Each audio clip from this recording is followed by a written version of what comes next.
and eliminate any stigma that currently exists. So Sabrina and Vina are going to be speaking today from their own experiences. Sabrina is a trainee sports psychologist, and Vina is an online coach and a personal trainer. So I will hand it over to them, and we're going to be doing a Q&A as well through the presentation as well as the end. So yes, I myself, so I'm Vina. Like Manisha said, I'm a qualified online coach and a personal trainer.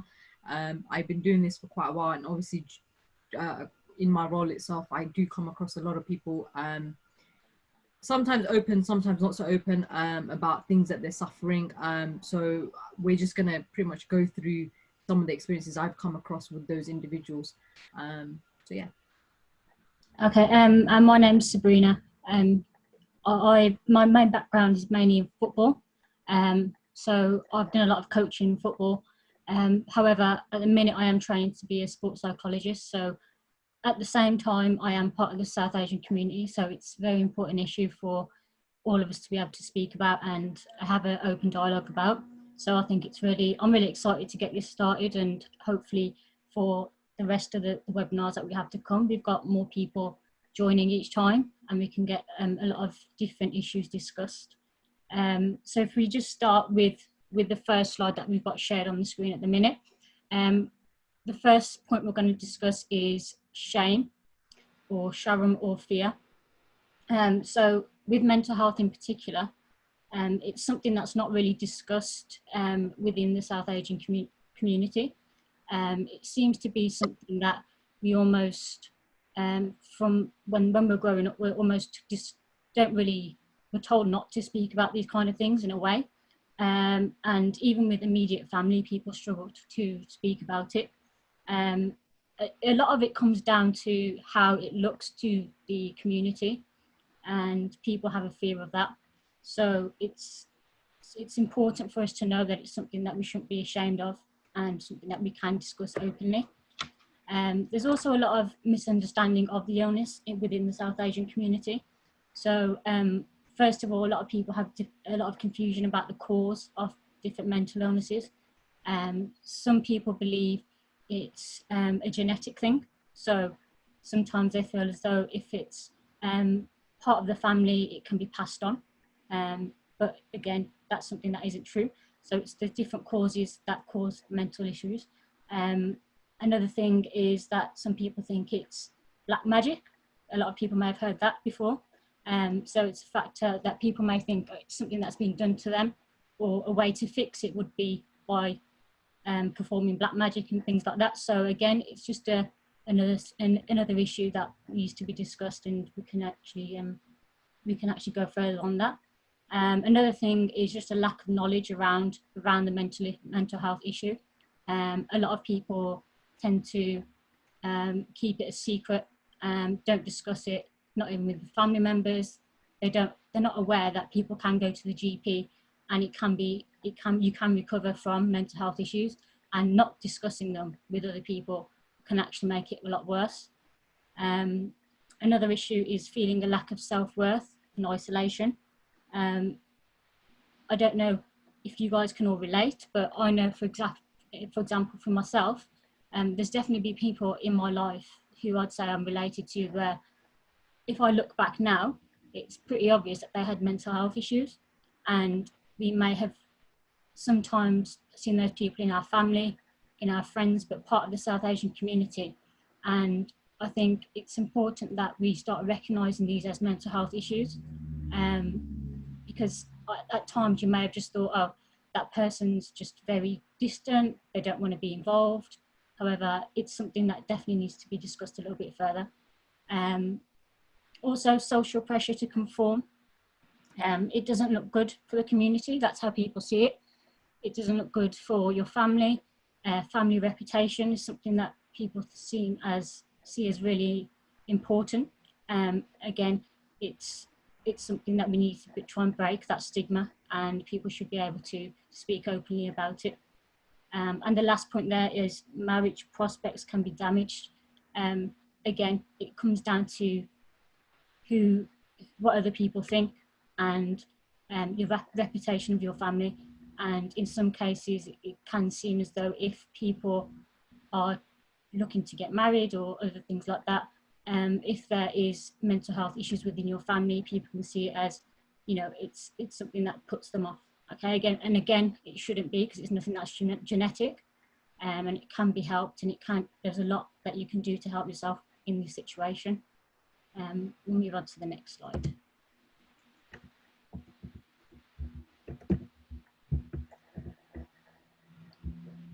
Over to you, Vina. Okay, so just before we get started on going through all of this, if you've got any questions, feel free to direct them directly to Manisha using the chat function. Wherever appropriate, she'll ask us the question and we'll answer them, or we may answer them at the end. So just direct the questions straight to Manisha if you have any. So the first thing we want to talk about is basically the stigma around mental health as well. So, you know, some of the points already that Sabrina touched on in the beginning, and people kind of having that shame, and you know, sometimes it's completely misunderstood, and a lot of people have that sometimes from an earlier age, so from a younger age, and what they've been taught. So it's something that you don't kind of openly talk about. So we want to make sure that you don't feel like that, and you should be able to talk about it, because I think when we're kind of taught that from a young age in our families and so on, and within our communities, we're told that it's kind of wrong to talk about it as well. So there's nothing wrong with it as such. It's actually good to kind of recognize if you've got some sort of issue, whether it, you know, some sort of problem, because a lot of people think talking about diseases and things like that is all physical, but you've got to make sure you're taking care of your mental health as well. So your mind, it's part of your health as well. So you know, there's no shame in that, and you shouldn't feel isolated as well. So Sabrina, I'm sure you can probably agree with this. Within our communities, especially in the Asian communities, a lot of people are left alone to kind of deal with such matters, and it can lead to a lot of other feelings as well. So you're kind of criticized as a person, and you know how you feel after that, it kind of, you're kind of coming across, so you're kind of made to put down, if you like. So you're always thinking that you're not adequate enough, because of the way you feel, because of what you're been taught, and the way you kind of deal with it as well. So that's one of the things around stigma, I guess. But then how do we kind of go around tackling the stigma?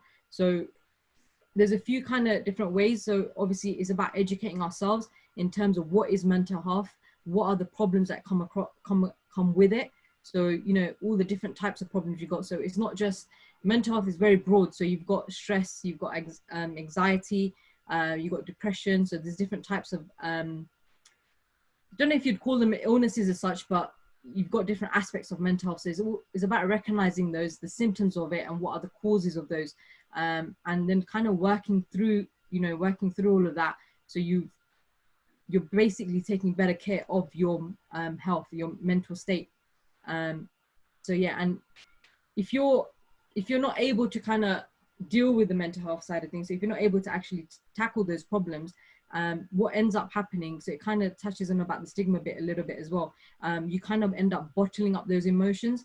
And you know, again, why people do that is that shame, is that, you know, you don't want to, you're always kind of worrying about what people will think, and some of these things are, like I said, stem from childhood, is what you've been taught, is your upbringing, your communities that you're around, and that, you know, there's different ways to overcome this, and the best way that I think, and I've always kind of I don't say teach my clients, but I encourage my clients when I've come across it, is just to kind of reach out to someone that you trust. It doesn't have to be, it could be anyone in your inner circle, or it could be anyone not even in your inner circle. It could be someone that you don't even speak to that much about. So someone you can really trust, and you can open up about to them. So if you don't want to speak to someone, you know, there's always other health professionals that you can seek help from. Sometimes that's better as well, because they don't know you, you know, you don't have that fear of judgment as well. And I suppose as well, you can reach out to other people who've been through a similar sort of experience that you're going through, and find out how they overcome it, what they did to kind of deal with it. And yeah, that's pretty much in terms of that kind of, you know, I've kind of pretty much gone through a lot of the stuff there. But if you've if you do come across someone who's kind of experiencing anything like this, the best thing, so what I found, so I know a couple of people who've been through something similar. So there was one person, so I'll share a story basically. So she had quite a lot of pressures at the time. So I think we were at uni at the time. She had quite a lot of pressure at home, and obviously being from the Asian community, it's all about making sure you get married and so on. And she had a lot of pressure from family onto her. It got to a point where she couldn't take it anymore. And at the time, I was probably one of her closest friends, but she didn't feel that she could reach out to me. So she tried to take her own life. Now, for me, it was a bit like, whoa, like, oh my God, now, I didn't know what to do. So literally, and I was with her at the time. So she's literally taken like a tub of paracetamols, and it was, we called the ambulance and so on. But it was like, at the time, it was still, everything that happened at the time, no one knew what to say to her. No one knew how to deal with it. And it was really like strange, because that's the way we were taught. So to then, like, obviously being older now, I think I'd handle it a little bit different. And I'm sure my friend would have handled it differently as well. She would have been a bit more open about it. But it just goes to show that, if you keep bottling things up as well, at some point it might lead to you doing something you wouldn't want to normally do, or would want to do, if that makes sense. So that's one kind of aspect, I guess. And I just kind of touching back on what you should do if someone is experiencing that. So what I then was doing afterwards was making sure she was always okay. Obviously things worked out in the end, but it's, is making sure that the person's okay. So I wouldn't say checking in them every day, because that might be a bit annoying. But if every few days you're just checking if they're okay, let them know if there's anything they need, if there's anything they want to talk about, they can, but not putting so much pressure on them as well. So when they're ready to open up, they will come and open up to you, but they know they've got someone to lean on as well. So sometimes that just itself helps. And just to add on something else that I didn't kind of touch on about bottling up the emotions and certain things that it can lead to if you carry on doing it. So that was one example that I gave, but also it can lead to other things. So like low self-esteem, it can hit your confidence, and you always, you can feel a bit ashamed and things like that. But also depending on the circumstances, and I see this obviously because of what I do, I see this quite a lot in the gym. So the gym is obviously surrounded by mirrors everywhere. And I do have like some clients, and have had clients in the past where you put them in front of a mirror because I need to see the exercise they're doing. They feel so uncomfortable because they're so ashamed of, like, because it can lead to body shame. So they're completely ashamed of how they look, how they, how they're feeling, and all of that kind of affects them. And you're if you're put in front of the mirror and you don't like what you see, and you're constantly seeing that, it's not a good thing in your mind as well, because it's always, you got all these other thoughts that go on in your mind. And yeah, so it's just making sure that you kind of, I guess, just open up about it, talk to someone that you trust about it, and you don't have to feel alone, because you really aren't alone. So yeah, and I mean, the 5 ways to kind of to well-being is making sure you're connected, you're being active as well, so you're taking care of your health physically. That will help to better mental state, and you're kind of recognizing signs as well, recognizing things when you don't feel so well. You're recognizing it and you're learning it, and you're kind of giving yourself a chance to kind of heal, if that makes sense. So you're actually opening up, acknowledging, okay, something's not right, trying to do something about it, and then going from there. So yeah, I don't know if there's anything else you want to add to that as well, Sabrina. Not in particular. You've covered pretty much all of it. It's just obviously we're going to touch back on stigma on the next slide. So what we're going to discuss now is just how to break the cycle of stigma. So if I show you the next slide, come back. So this is what we call the cycle of stigma. So if we start from the top, those with mental health problems, this is how it tends to work within the South Asian community. So they're scared to reveal the problem. Again, that relates back to what we discussed earlier about just not being open with dialogue within the community from a young age, within our families, within our friendships. So they're scared to reveal the problem, which leads to silence around the issue.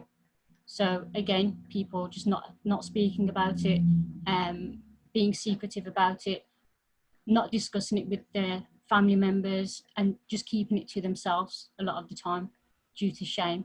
That leads to, again, a lack of knowledge, because people don't tend to go out and find any information on it. They don't tend to go to the GP or go and find any support for themselves. So it's a lack of knowledge, which also goes into the wider society. Again, within our community, there's not a lot of information out there in terms of for our older generation in particular, for those people to understand the reasons why behind mental health issues, and why they happen, and how they can help themselves with those, and how they can support other people. So again, that's just a lack of knowledge in the society. Again, that makes the person, with the individual with mental health issues, scared to raise the issue, which leads to more silence around the issue and an increased perception of stigma. So again, that's the cycle that the person with mental health issues goes through. So they are constantly feeling like they cannot speak out about this because there's not enough people talking about it. So this is what we want to try and do with this platform here today, and for the upcoming webinars that we're doing, is just get more people talking about it. Because if you hear other people's stories and other people talking about it, then you are more likely to share yours. We'll move on to the next one. So breaking the cycle. So this is the way it would work. So again, those with mental health problems, they'll start talking openly more about their mental health, which then breaks the silence.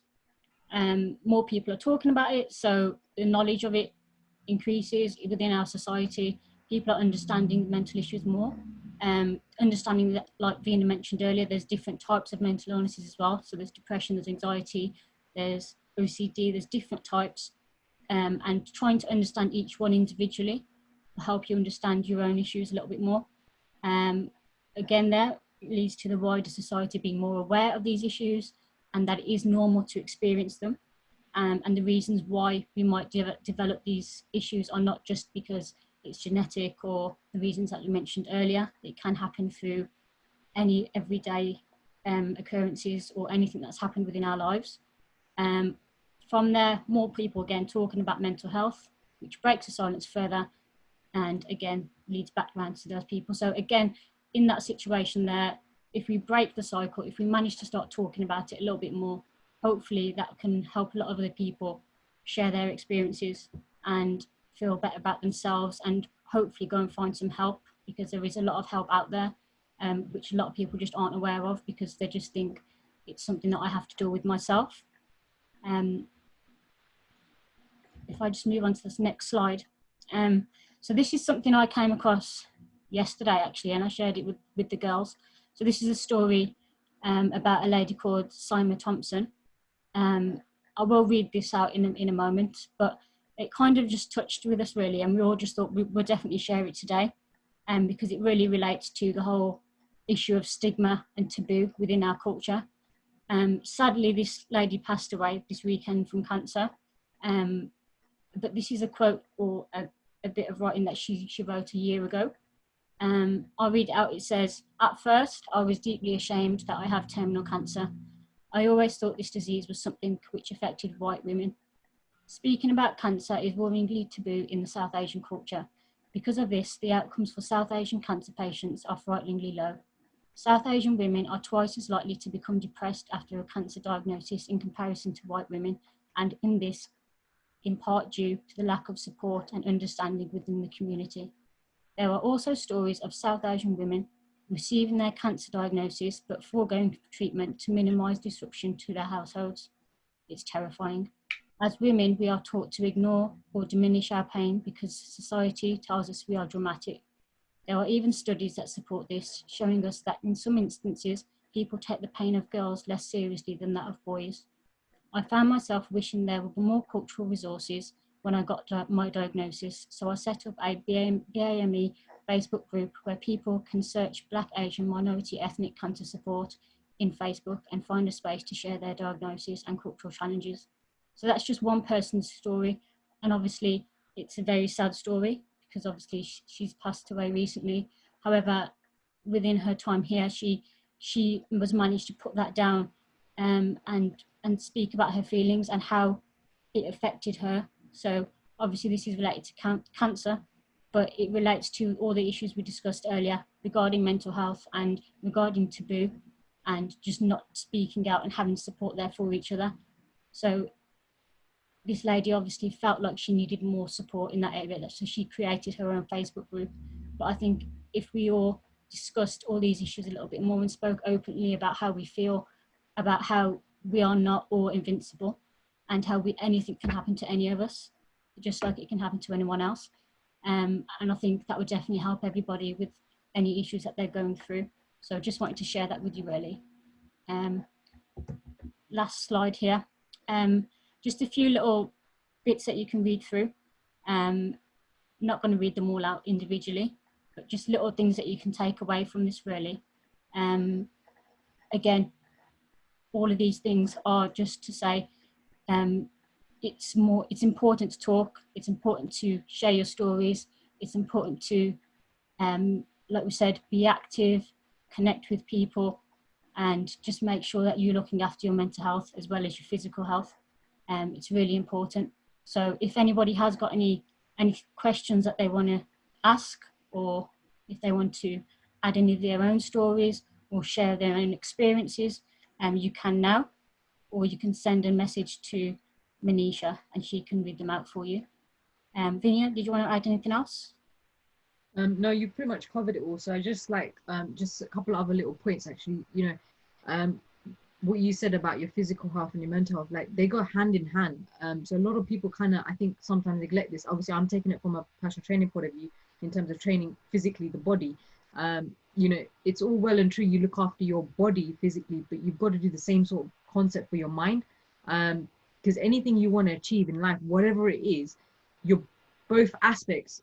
So health is basically incorporating both aspects, and they've got to be in tune and in line, and probably like as 100% as you can get them to then be able to achieve anything else you want in your life.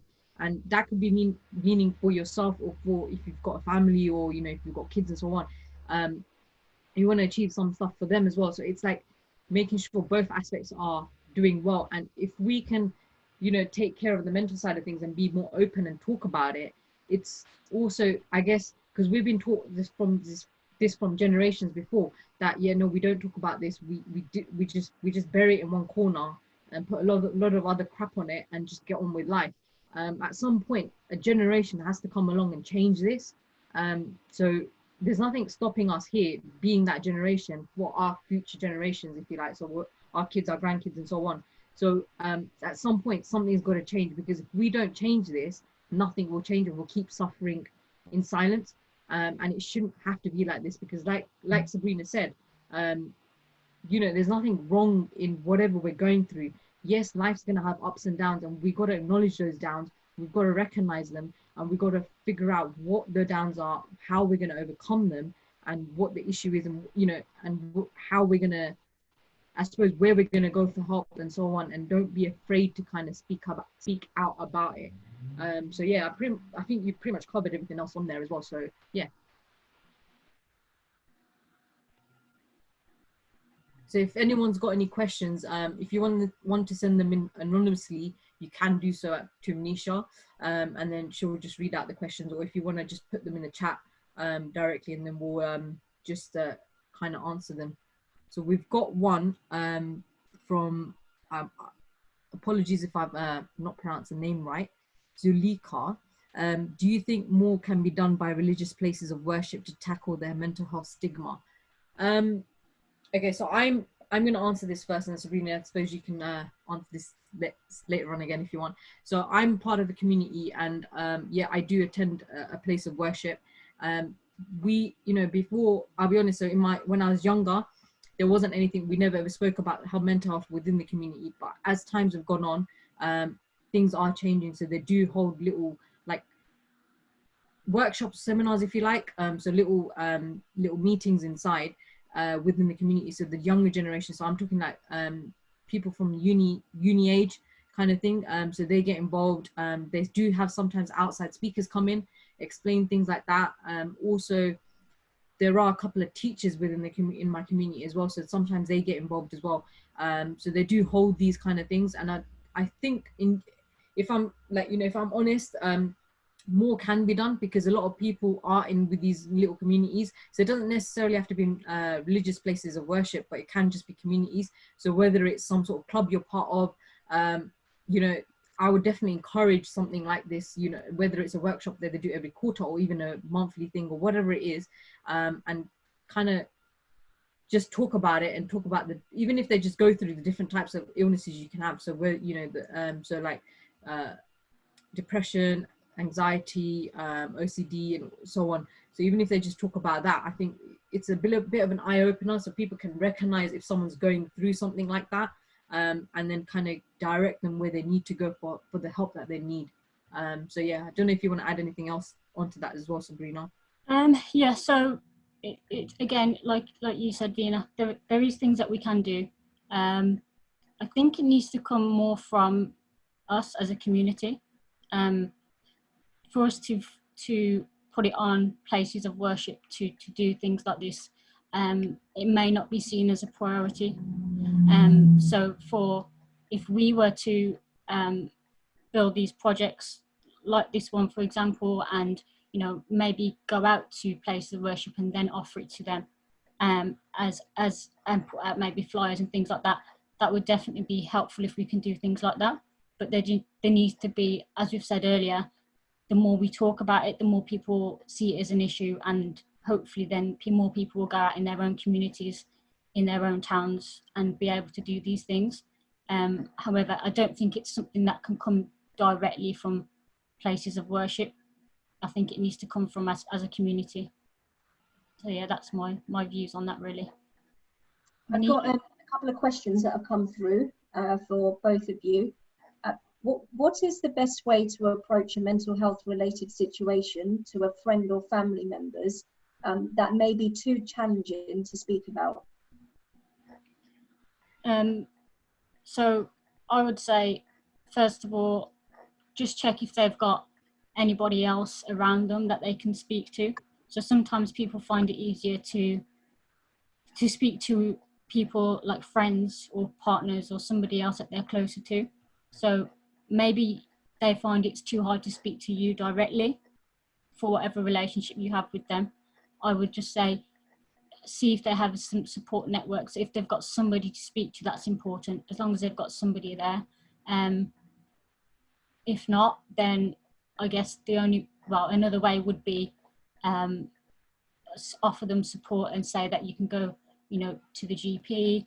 There's where you can speak to therapists. There is easy ways to get help with your mental health. Offer them ways to, like we said earlier, physical activity is really important. So even if it's just say, let's just do a workout once a week, and that will have a massive impact on their mental health. So it hasn't always got to be a sit down and chat, because a lot of people find that quite intimidating and hard to do. But if you can find other ways to improve somebody's mental health, like I said, maybe through physical activity or doing anything else around that can improve their mental health, then maybe try that as well. Vina, I don't know if you want to add anything to that. Yeah, so just pretty much what you've said, but like I check if anyone else in the family knows or any of their other friends know. If they don't, so I've had something similar to this where someone I know, they were going through something, and I could tell straight away they were going through something, and I asked them, are you okay? And they literally just told me what was wrong, and I was like, okay. And then I just asked them, does anyone else in your family know, or does your partner know? And it was like, no. So I was like, okay, so you've told me, so fine, or cool. So I made sure they were okay, but then every so often I check in with them. So I don't do it every day, because I don't want to be that nagging person that, kind of, yes, I don't do it every day, but every couple of days I just check in with them. How you doing? You okay? And I'll go out for walks with them. So we don't necessarily go to the gym and do a workout as such, but I'll just say, oh, do you fancy a walk? And that's it. We just go on a walk and we just talk about random things. So I don't even bring it up, because if they don't want to bring it up, then I won't bring it up. But sometimes they bring it up themselves, and then we talk about whatever it is they want to talk about. others we just talk about random things and we just go for a walk, and it usually makes them feel better because they've got out, they've enjoyed a bit of good weather usually, and we've just done a little bit of activity, and they've just had that time to kind of switch off and just get away from everything. And yeah, pretty much that's it. What changes have you seen or heard of in the past few years on this subject? I think people are a bit more, they're starting to open up a little bit more and acknowledging that it's not a problem to have like it's not a, so you know how it's always thought of a taboo subject to talk about, so it's not so much now, and people are recognizing it as such, and they're being a bit more open. So I've definitely found that amongst, you know, in terms of when I'm training clients and the types of people I've come across, compared to when I was starting earlier on in my career, I didn't really have that. I didn't really ever come across anything like that, and people would be shut up, even though you know there's a problem there, but they wouldn't be open about it. So I think people are slowly starting to kind of open up a bit more. But also I think just generally as well, when we take it outside, like in terms of the wider population, I think even workplaces and so on are recognizing it more. So just because some of the work that I do with corporate companies, they're recognizing this within their workplaces and actually doing things for their employees as well. So it's not considered like oh no, it's going to be detrimental to your career or anything like that now. It's more, they're being a bit more open about it. They're recognizing it more. They're investing money into this stuff as well. So they are, you know, putting, whether it's on workshops they hold or seminars, or they have speakers coming in, or mental health professionals coming in to talk about the certain things that you can go through, where you can go and get help from. And I suppose as well, I've seen more charities about as well, because before I never used to see any of this. So I think they're the changes I've noticed. So I don't know about you guys. Yeah, again, there's definitely been a massive increase in presence, and on social media, definitely you see a lot of support online for mental health now, especially at the minute with the whole COVID-19 and lockdown, and I think that's had a lot of effect on people's mental health as it is. So there's been a lot online, a lot of help that you can get. There's also been a lot on mental health of men, and I think it's an important issue as well. Again, within the South Asian community, I think it just heightens it a little bit more. So it's hard for men in particular to speak out, but I think with South Asian men in particular as well, they find it a lot harder as well. So I think just having a lot of, you see it in football as well, there's a lot of charities about men speaking out and sharing their stories, and you see a lot of professional footballers speaking out on mental health and other sports people. So I think there's definitely been a lot of talk about it, which is brilliant. Again, just within the South Asian community, it's a little bit, it's just that a little bit harder to get people to talk about it. But I think there's definitely a lot more, definitely, yeah. Well, a few more questions coming through. I just wanted to go back as well and see if anyone else has any ideas on this as well. With the question around like religious community groups, and do you feel, from your experiences or opinions, do you feel that there actually does need to be a collective responsibility? So, and I completely agree, and I've seen as well that it's definitely better with regards to support being out there. I'm just not totally convinced that those from our communities are accessing that support. And that's where I think, is there a collective, I'm just questioning, does there need to be a collective responsibility? So with certain people from our communities who do access faith groups and religious groups, if religious groups do actively speak about mental health or well-being, are those people then more likely to listen because there's shared synergy there and they have a rapport and a relationship, in comparison to something that they might see, I don't know, on a website where there isn't any shared there isn't a shared relationship. So I'm just, you know, I think definitely from my own perspective, I think the question that I keep asking in my head is, it's great that there is a lot more talk, there is a lot more access to opportunities with regards to support mechanisms for people. I'm just not sure people are accessing the support that's out there. And one of those things, you spoke about it earlier around education, I'm not yet convinced that actually people from our communities are aware and educated on the support that they can go and access. So does there need to therefore be a collective responsibility around how we can get this education and awareness out there? Where it might be from charities. I know where we're looking at, so Sabrina spoke about, you know, the fact that we want a range of speakers. So that's another angle that we're looking at, where there are some, you know, those from our communities who are running these charities, can they come and have a chat, and can they, you know, talk about the things that they are doing, and the support that people can go and access, because ultimately that's what we need. So it's great that we've got various platforms now, but unless people access the support that's out there, how much of an impact is it actually having on the person who's been affected and the lives of the immediate family? You know, that's my only, you know, that's kind of, I guess, I don't know if it's a question I'm asking you, or a question I keep thinking about, that what more can we do collectively to ensure that the support mechanisms that are there are getting accessed by the people who really need it, without feeling, like you spoke about in the earlier slide, embarrassed and ashamed. So another couple of questions.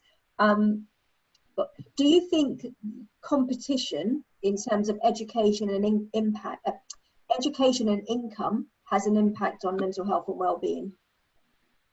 Yeah, I would say so.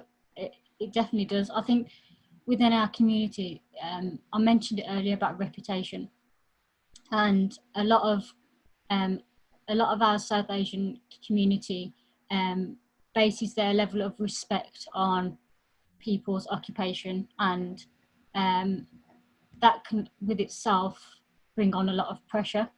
So for example, people might see people in their community, South Asian community, they've got people who are doctors, lawyers, other bits and bobs. Okay, so they might think those people, they might look up to them. If people decide to take a different profession, or like want to do something else that's out of the ordinary, again, it comes with different pressures. However, on the other hand of it, if you are somebody who is actually one of those people who is a doctor or a lawyer, that also comes with pressure. So those people, even though they're put on a pedestal, they also experience mental health problems. I think that's a thing to recognise as well. So it's a big pressure from the community to do well in life, and to get married, and to have a good job, and all these little things. So it's definitely something that contributes, in my opinion, to mental health issues. And again, it's something that we can, as a community, I think we need to work on with our younger people. So yes, we want our younger children to do well in life. We want them to do, you know, be the best person they can be. But however, I think we need to maybe focus on nurturing our children or our young people, and saying, if this is something you want to do and it's out of the ordinary, it's still okay to do that, and support them. However, if they do decide to do something like become a doctor or a lawyer, support them mentally as well, for their mental health and their well-being. Because even those people, they might seem like they're on a pedestal, but doesn't always mean that they're happy and their mental health is in a good place. So yeah, that's from me. Veena? Thanks, Sabrina. I've got a question for you, Veena. Which one of the three areas is usually a best form of support? Family, friends, or a teacher or a sports coach? I suppose it depends on the individual and who they feel comfortable talking to. So you might, you know, it depends on who they're around as well, and who they're going to see often. So they're going to reach out to the person that they feel most comfortable. So sometimes, yeah, you know, you might be the sports coach because they see them regularly or how often, and they feel comfortable talking to the coach about it. So there's no right or wrong answer here. It's literally whoever feels like whatever the individual feels comfortable, whoever they feel comfortable approaching to. But like all three would have had some form of mental health. I wouldn't say training as such, but at least some sort of like a course that they would have done, so they recognize it, they know what to do, the next steps and so on. So it's not, you know, all three that you've mentioned, they would know a little bit about it. So it's not completely going to someone who's completely in the dark about it, if that makes sense. So there's no right or wrong answer with this. It's, yeah, whoever the individual feels comfortable approaching, really. So then I'm going to say, put a spanner in the works of if, what if you're somebody who isn't actually educated within that field and that area? So as an example, what we do, so I'll just say from an educational perspective, what we do know, our schools are getting better. But when I was teaching full time, I wasn't given mental health awareness training, you know, and that was, so when I started to teach in 2001, those were the early days where actually mental health was a major taboo, and the subject, it wasn't spoken about in that way. We did teach personal, social and health education. So it was more, you know, there was a holistic and rounded approach, but it wasn't targeted and tailored towards what signs and symptoms could you look for without being the expert. So what we want to do is to be better at recognizing what some of these signs and symptoms are as a parent, as a family member, or whoever that may be, so that you can then make a decision on whether you need to make a referral to an expert and go and seek support from somebody who might be better equipped at helping.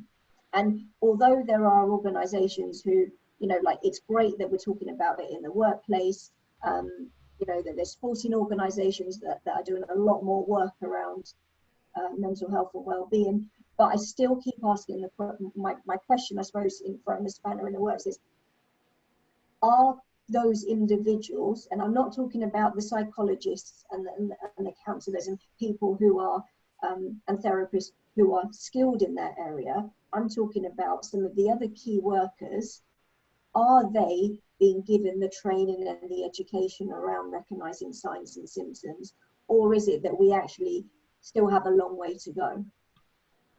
I think we do still have a long way to go. So like yourself, so when I did my qualifications, we didn't touch about any of this stuff.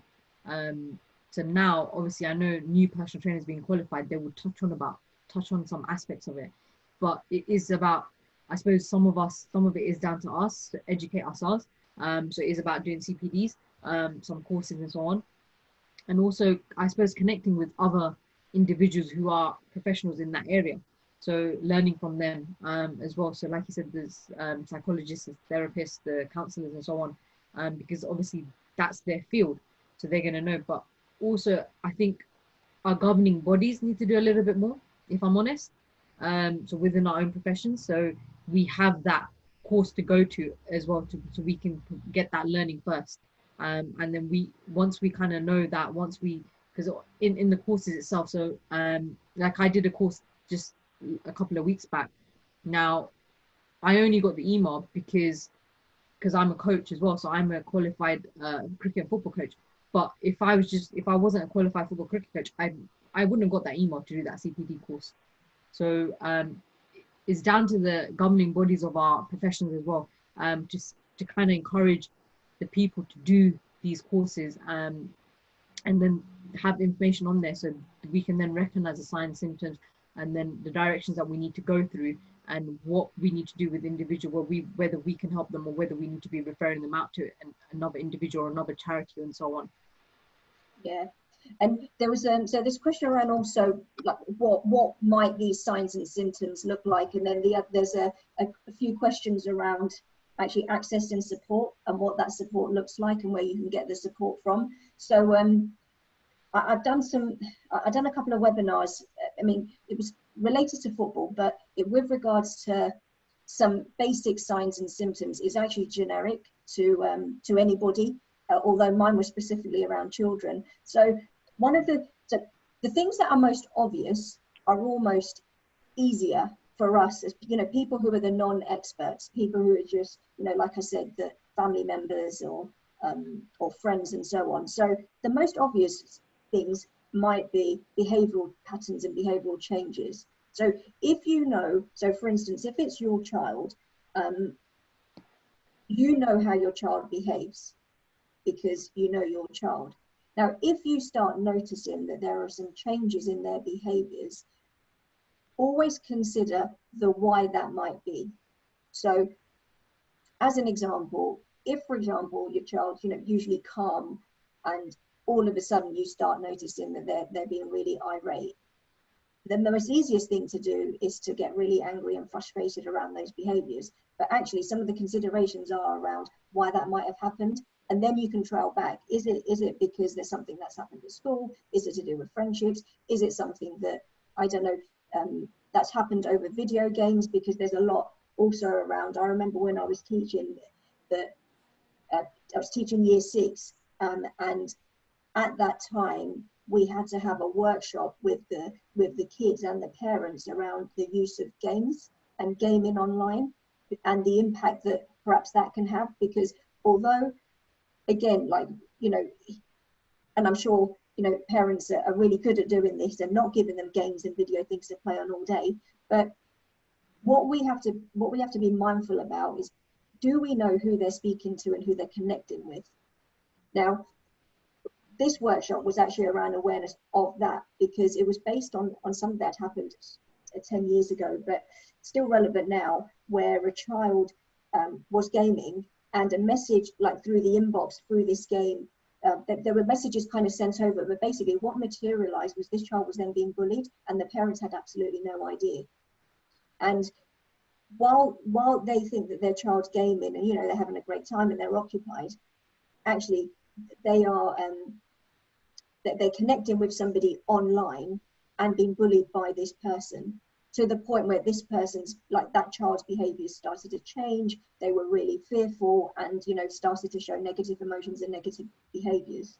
So that can account for any other form of social media. Now, as we know that there is an age limit for social media, but we know that there are many young people using these accounts regardless of what the age limit actually is. So it's just been, so one of the things around, like, the behaviors also can connect into, like, social media accounts, and how aware are you as adults or parents on who the children are, who are they connecting with, who are they talking to? Do you monitor their accounts?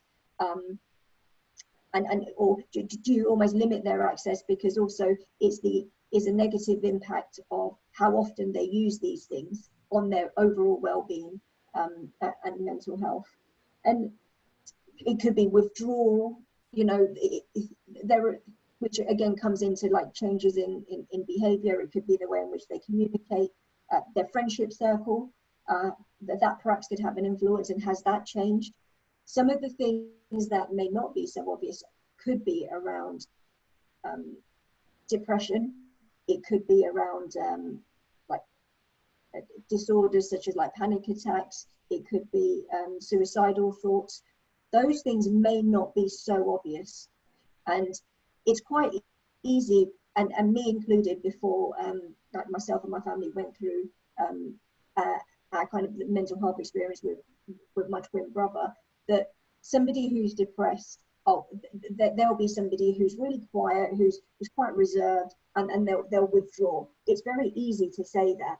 We had absolutely no idea what my brother was going through, and as a result of that, what I've learned is sometimes we just don't know. And Vina alluded to it earlier on, around the things that we can't see. Now, the hardest thing is when we cannot see it. So what we need to do is almost be, I don't know how we do this, but is to be better emotionally related to the people that we communicate with. Because if we can sense it, and we can start noticing and start being better at noticing things rather than reacting on negative behaviors or reacting off impulse, then we've both got a better chance on trying to help. So as an example, I feel now, like 22 years on, if I was better at noticing some of my brother's behaviors, could that have helped him in his recovery? And likewise, some of the discussions that I've had in other webinars with adults around young children, that you are not expected to be the experts. We're not. But what we do need to do, though, is to be better educated, be more open and willing to go and learn and go and find out, because things are not just going to come to us. And then the one thing around that, which I hope, or we hope collectively, this provides a platform for, is around who can you go and talk to? What experiences are people going through, and can we resonate with some of those? And by resonating with some of those experiences, does that make us feel better and more likely to go and actually go and find out more and go and seek the support that there is out there?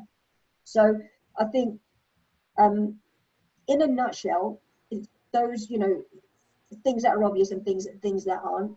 But the most important thing that I always say when I'm delivering the workshop, particularly with children, is we need to get better at noticing. And if we can get better at doing that, then we can provide the person that people that we care about an opportunity to help them. And questions have come up around accessing support and where we can get that from. Kaleidoscope is the charity run by Monica, who I met through the world of football, because she's also a non-executive director for a county and for a football club. Now, the charity, Monica's somebody who we want to get on to also speak. But her website, and what we'll do is, between us, is we'll kind of share these things on social, share the kind of the web link for that charity, for some of these charities that we're aware of on social media channels. So what Kaleidoscope does is it provides that platform for accessing support. And it's not South Asian specific, but it is run by somebody who is from that community. And between us, what we did do was try and actually look to see what there is specifically out there for the South Asian community. But there's not a lot. I can't see enough being done between us in terms of how we feel about this, with regards to specific community, with regards to a specific community group. And I was trying to find statistics, and actually, and I know this term's been used and debated about at the moment, like using this term BAME. I'm finding stats on BAME as a group, but I can't find any stats that are just South Asian specific. So I was trying to look for, okay, how many South Asian children are affected, how many adults are affected. And what we've got is we know that 1 in 4 adults are affected by mental health. We know that 1 in 10 children, and that's likely to change because of the current pandemic. You know, and you've got to think about the mental health related issues around some of the things that some of these young people might be going through in these months. So that 1 in 10 could, what they're saying is could potentially look like 1 in 8. So in a class of 30, you could have 3 to 4 children that could have could have diagnosable mental health conditions, and that could be one of your children, that could be your child. So there isn't a breakdown in terms of what it looks like for somebody from the South Asian community.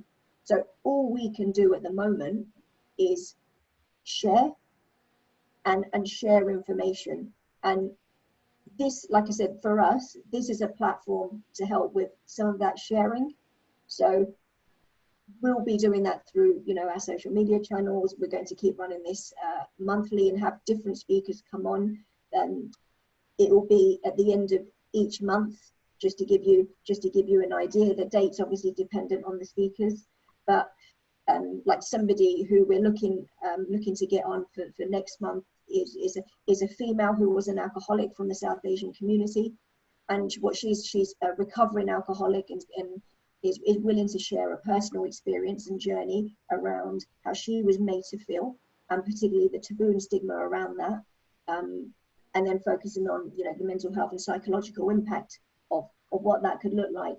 So Kaleidoscope is one that I know of. I'm going to pass it on to Sabrina and Vina in a second, but the sharing part of it, I think for us as a collective is going to be crucial, especially because at the moment, although a lot's being done, what I don't see being done are things that are specifically related to particular community groups. And that's where I think that there has to be some collective responsibility on what we do to almost combat that. Sabrina, Vina, is there anything else you wanted to? Do you know of any groups or any other forms of support? I think there's the Mind charity, but I think they're not specifically for BAME. It's just general. I think that's the most common one that I know of. Sabrina? Yeah, there's also the website Time to Change. So there's a lot of information on that website as well for mental health. Again, it's not specifically for South Asian community, but there is a lot on there. There was something on the slides earlier that is a little fact on there. 1 in 3 visits to the GP are mental health related. So again, you can always go to your GP, and it's not something that they don't see often. It's something that they see more than you think. So there is support there as well. I've also had another question come in, if we make this our last one. Another question was, why do you think there is an increase of suicide rate in UK amongst BAME community in recent times? Are there any obvious signs for mental health? So, Manisha, Vina, whoever would like to. So I've I've done some reading recently, and some of the things that came up around, and again, it wasn't the data wasn't on South Asian specifically. It was on Black, Asian, and minority groups. And what came up was from the evidence that you've got certain people from those groups who live in a demographic where there's low income and high poverty, and that's having an impact on mental health and well-being. You've also got what they were also saying was the fact that people from those communities. It's funny because unconscious bias seems to be a topic that now everyone's talking about, when actually we were talking about this many years ago. You know, especially people who have been affected by it, that because of because of perceptions of others, that's having an impact on actually how people feel, how they manage these feelings, how they're treated. And when I mean like how they're treated, so you know, when we talk about discrimination, when I go into limit, I talk about discrimination to young people, we say in the simplest term, discrimination is about fairness, and it's about treating people with fairness regardless of individual difference. So if we think about mental health, mental health and disability, it comes under one of the protected characteristics within the Equality Act. That is an individual difference. And because of some of the unconscious bias that does exist, people are being labelled, and being labelled too early, unnecessarily, and the label doesn't even relate to them. Then the other thing that came out was around again, people not accessing support that's actually out there, which goes back to the reasons why are they doing this, feeling uncomfortable, not feeling safe enough to do so, feeling ashamed and feeling embarrassed. The connotations on marriage prospects and the family and what they might think. Then the other thing was around, well, the easiest thing is actually, let's just get on with it and let's just not talk. Let's, everything's fine, let's just get on with it and see what happens. So when you really delve into the BAME as a whole, there's a lot in there. There was also, the thing around the criminal justice system. And again, we go back to the unconscious biases around that. And then you've got a high proportion of those from the Black community who are being labelled in a certain way. And they've got a high proportion of those who get convicted and are within that criminal justice system, which then results in mental health problems. So there's a lot within the BAME bracket that I think we all need to consider. And it's definitely worth going on. Sabrina mentioned it, the Time for Change website and the Mind website. They've got some, for anybody who's just, you know, interested in further reading. They've got lots of research around BAME, say lots, some research around BAME groups that possibly could help. But what we will definitely do is on our social media channels is search and find more charities and support outlets out there that people can, you know, that people can try and access. Sabrina, Vina, anything else? I think you've kind of pretty much covered it all. So yeah. Okay, great. This has been great from our point of view in just getting a flavour of what you guys, you know, in terms of what you guys take away from it, and if you feel that there's a need, we'll certainly be carrying on each month and having a range of speakers from, you know, different walks of life, not necessarily just South Asian specific, but those who perhaps support the cause, and those who may not be from a South Asian community, however, can empathise with the community, which I think is important, because we need allies, and allies aren't always people that look similar to you. Allies are those who support the cause. So we'll definitely be doing that. So keep connected with us on our social media channels, and hopefully we'll see you again next month. Thank you, everyone. Thank you.